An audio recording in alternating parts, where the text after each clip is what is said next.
Hey guys, I'm Nathan Kirby. I'm going to be your host, your interviewer for today, and I've got with me professional fighter, mixed martial arts fighter, Trevor Blackie Chan, the man Blackie Chan, Trevor Olson. Trevor, yes, sir. I love you, man. Love you too, Coach. We've been through a lot of stuff, and watching this guy grow over the years has been incredible. His skill set is constantly growing. The hunger that he has constantly grows, which he's not a spring chicken anymore. So, these younger athletes that are coming up watching you, they can just wish they can move like you. We hear this all the time about what teamwork is and being a teammate, and so many of the athletes in here, they will say you're one of their best training partners. You give them the toughest rounds. You're so skilled. And we could say this, but yet we go and look at where you are in your MMA career, and you are not where you want to be right now. Correct. You've done a lot of great things. You fought on some pretty decent shows. But from where you are, where you came from, and where you want to be, they're all worlds apart. Right. So let's just talk through this real fast. How you started, where you started, where the man Blackie Chan broke out of, his ninja anime, Super Saiyan guy's a freak. Tell him. So, if you gotta go back, we gotta go all the way back to like when I was a child. To the old school, old fool who's so cool. Exactly. So when the man Blackie Chan first, started his love for martial arts or things like that, it started with like watching old Bruce Lee films. My grandpa used to watch, stuff like that, and I used to gravitate towards it. So anything I seen action like, I would gravitate towards it. I fell in love with the Power Rangers. So I would be throwing pillows up in the air, trying to do a spin back kick and hit stuff like that. So, but like a lot of other things, when I first seen MMA, mixed martial arts, it was a scary thing. I didn't want nothing to do with it. It was a scary, so that wasn't ever really in my mind or in question, but being like a stunt man or something like that was always intriguing to me. I always wanted to learn, Taekwondo, because that was a thing back in the day, and that's how I kind of slowly started planting seeds as a youth to wanting to do something that was in the action business. So I played basketball, played football. My goal really wasn't to go to college, but my goal was like to be a professional athlete. So when I, doing the study of not NFL, I figured you had to go to college for that. Then NBA, that was my next option because I was pretty good at basketball. So I wanted But he's short, so that ain't gonna happen. Shoot, I was dunking. What are you talking about? I was putting that arm in the rim when I was in the 12th grade. But the thing about it is, I really did, LeBron was the last guy in my generation to go to the pros right out of high school. So after that kind of pushed my athletic career to the side. I started taking up music and doing things like that and living that lifestyle. I really didn't like how my life was headed in that direction. So I switched back. I said, I got to go back to my roots. What do I love to do? What am I good at? So I can get off of this overnight shift at Walmart. I was getting tired of dealing with all that level of atmosphere.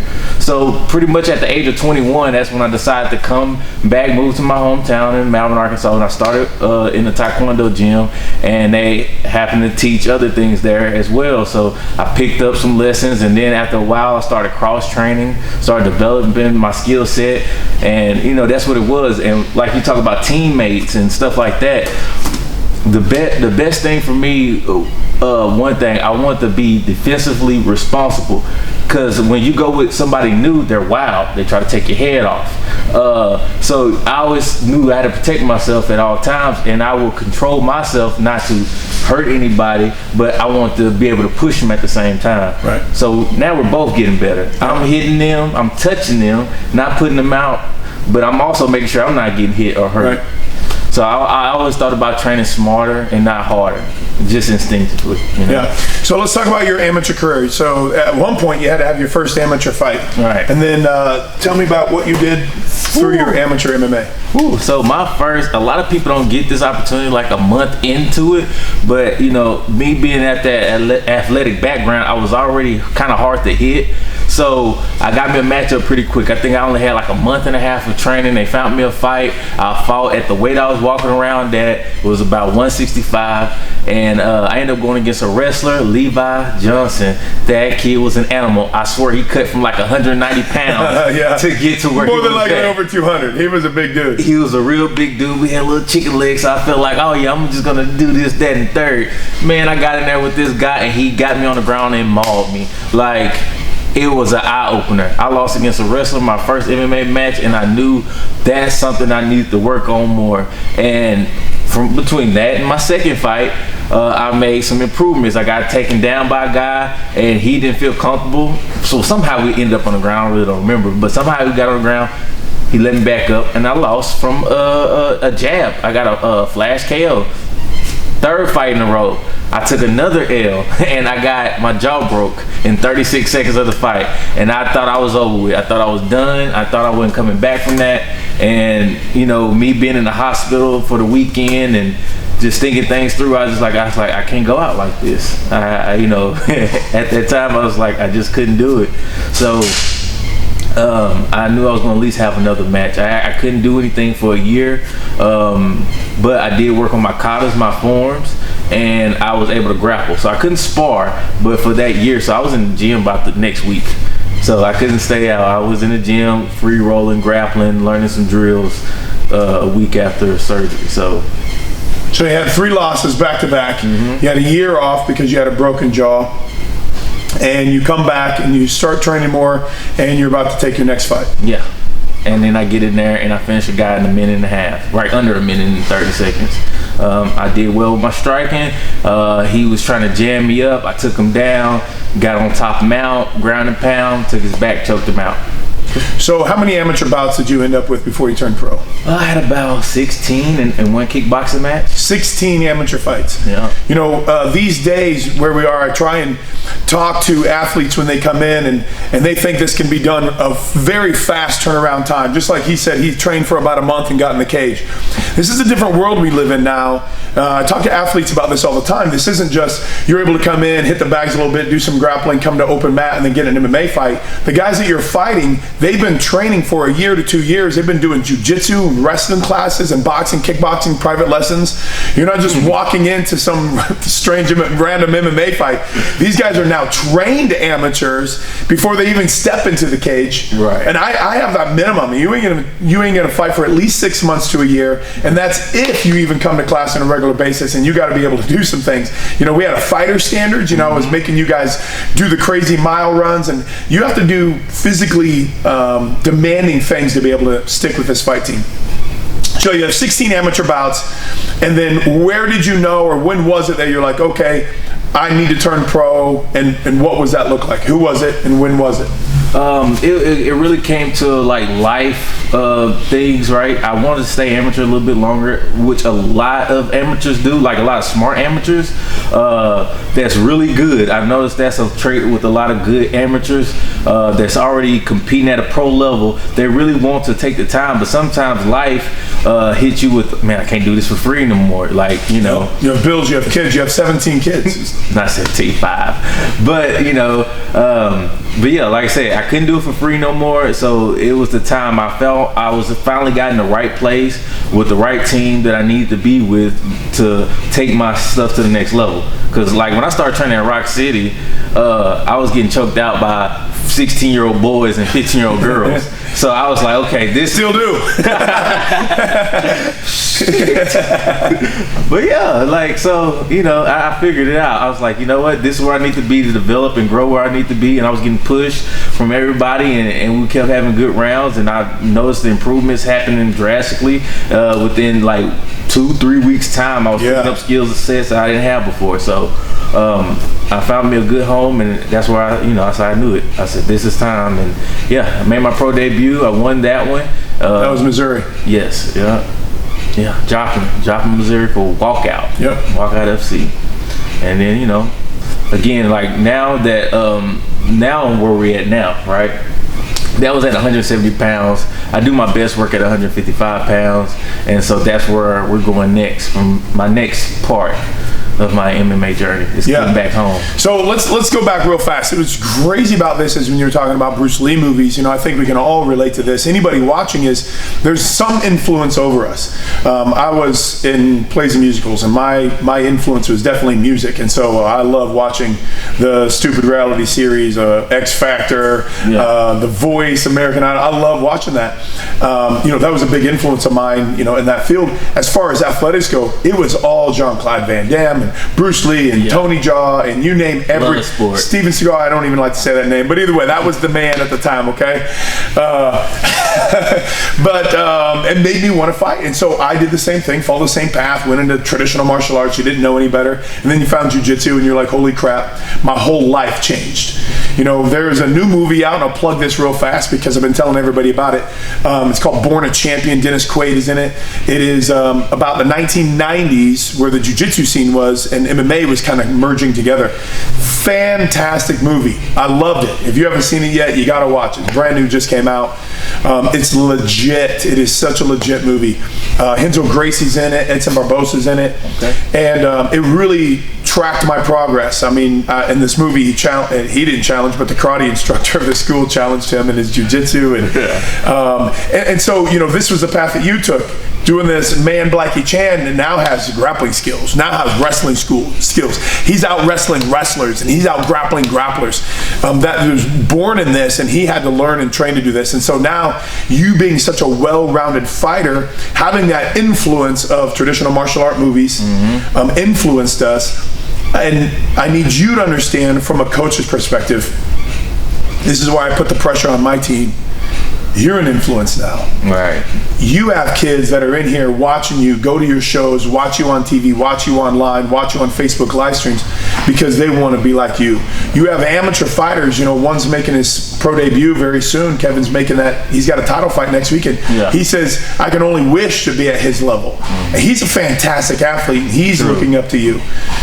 You know, so you have a great base of students, athletes, and fighters that says, you're my influence now. What does that make you feel like? Man, that's a real heavy burden, but at the same time, it's a great honor to have other great athletes that can push me and hurt me in ways. You know, that's what I love about this sport in general. You develop a real respect for another person. Like, you think a lot of MMA fighters might be, oh, I'm this tough bad guy, I can whoop anybody. No, we know how easy it is to get hurt. We can go out there and slip on a banana peel and that could be it. You know, we can get whooped by somebody who ain't never fought a day in their life. So we have a different respect for other human beings and what they bring to the table, because your character shows out here on the mats, especially in the training room and practice when we're getting pushed round after round, hour after hour. So we have that camaraderie, we have that brotherhood amongst each other, you know, mutual respect.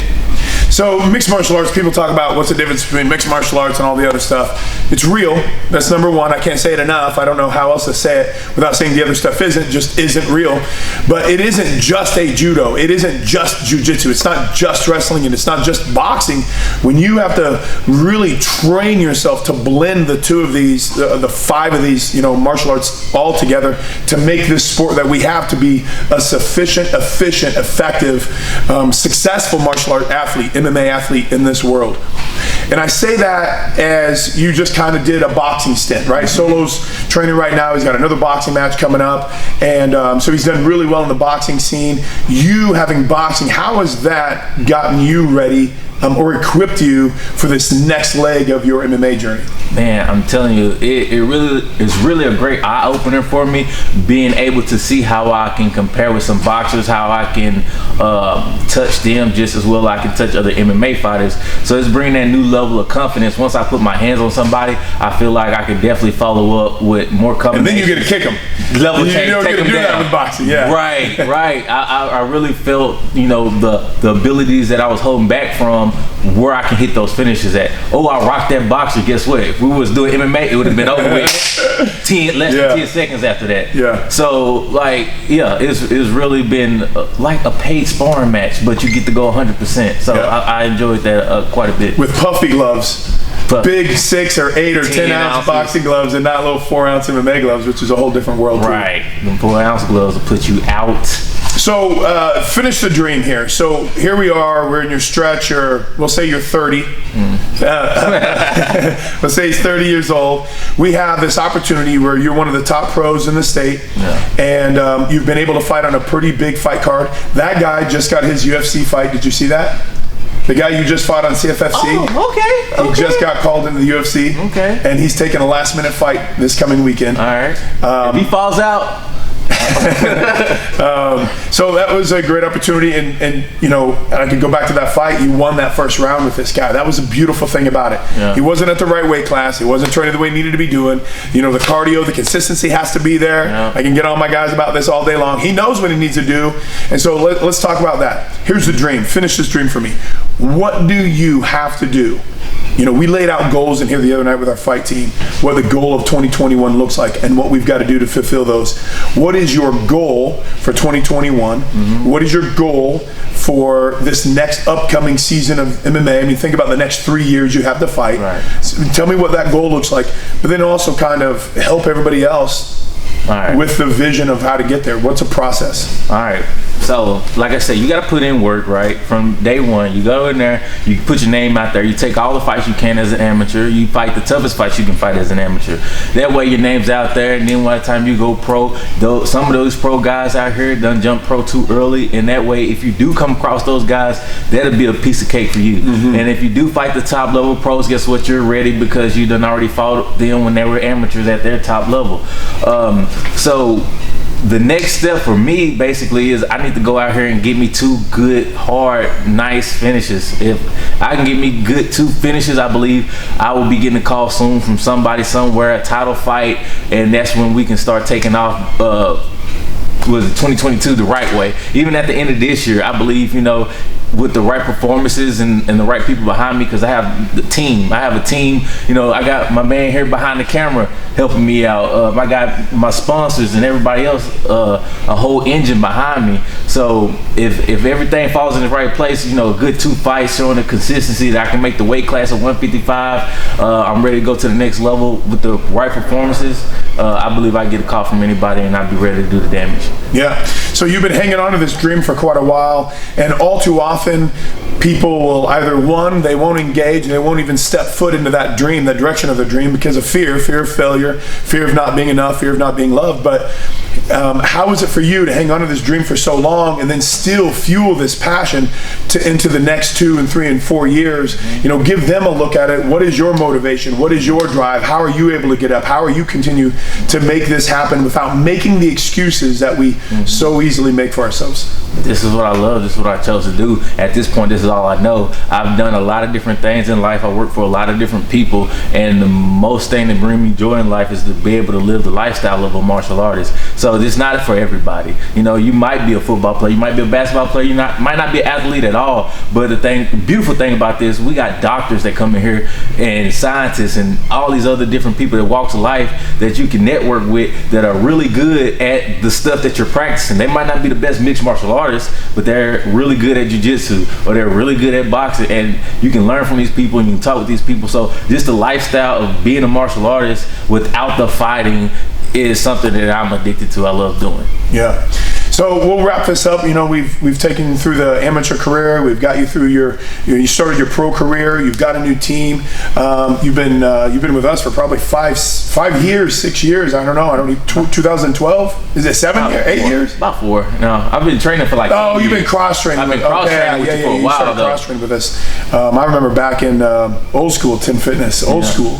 That was in 2012 and 13. Man. That was 7 and 8 years ago. So you've come a long way. You have an influence now. Yeah. You have people, another generation looking up to you. You got new dreams. You have a new fire set, a new passion inside. So leave them with some words of inspiration to get them to chase their dreams, or and then how they can get in touch with you and how they can follow you and encourage you on your journey. All right. One thing I can tell you, man, just be yourself. No matter what you do in life, if you stick to any goals you have set, if it's I know at times things can get difficult and challenging, but that's just life, you know. Things are gonna be difficult and challenging. You just got to persevere and be consistent. The more consistent you are, the easier you are to do things. So my name is Trevor Ollison, the man Blackie Chan. You can reach me on Facebook, TikTok, Instagram, Trevor Ollison. It won't be hard to find. So I like to give a shout out to my sponsors, Green Cross Naturals. They're across the street. Wise Above, A Step Above. A Step Above is a tuxedo place. They're really nice tuxedos. So yeah. Okay, so you know, as you were talking about being distracted, or everybody has problems coming up, it always leads back. You've heard this saying talking about the two wolves inside of us, or which one do you go to? The one that has the negativity, the one that wants to kill and destroy, or the one that wants to heal and help? Mm-hmm. Or you hear the two brothers that were raised by the same alcoholic father, mm-hmm. and one becomes an alcoholic and the other becomes a pastor, somebody of significance. And you ask the guy, the young boy, and he says, why are you such an alcoholic? What happened to you? He goes, well, my dad was an alcoholic. I was raised this way. And the guy that was successful says, why are you this way? And he says, I'm successful because my dad was an alcoholic. I didn't want to be that. You know, we all get to choose that wolf that's inside of us. Which one takes over in your life is the one you feed. So I can live off, and we can stay in the problems that you've had, and you've struggled. You had a car blow up on the side of the road, catch on fire, you lose your gear. Yeah. I mean, we could focus on the bad and negative stuff, but what we've got to do is make sure we're focused on the things that God has delivered us into, and keep focused on where we're going. And that's our path and passion. What you keep talking about is this desire. Yeah. And the reason why you keep doing this is you love what you do. Right. And so that message is find what you love, go after it, never let go of it, never let anybody tell you what you can and cannot do. See, that's why he's my coach. All right, man. I love you, buddy. I can't wait to see what this next year holds. Yes, sir. Yeah.